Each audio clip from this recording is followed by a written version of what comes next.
पाकिस्तान में एक और बड़े सैलाब का खतरा। भारतीय हाई कमीशन ने वजारत खारजा को बाज़ाब्ता तौर पर आगाह कर दिया। भारत ने 24 अगस्त को भी दरियाए तवी में सैलाबी रैली की इतला दी थी।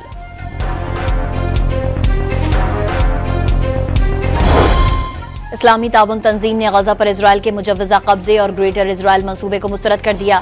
सेहोनी रियासत गजा में आलमी कवानीन की धज्जियां उड़ा रही है। इसहाक डार का जद्दा में OIC इजलास से खिताब।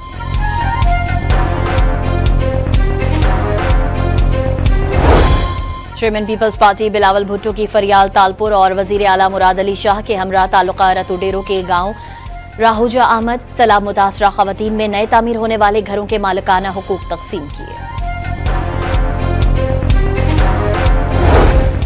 खैबर पख्तूनख्वा में सैलाब मुतासरीन की इमदाद के लिए वजीर आला की जेर सदारत वीडियो लिंक इजलास। अल-यमीन गंडापुर ने मुआवजों की अदायगियों के लिए हुक्काम को 6 दिनों की डेडलाइन दे दी। और वजीर आजम शहबाज शरीफ की जेर सदारत कौमी सनती पॉलिसी के हवाले से इजलास।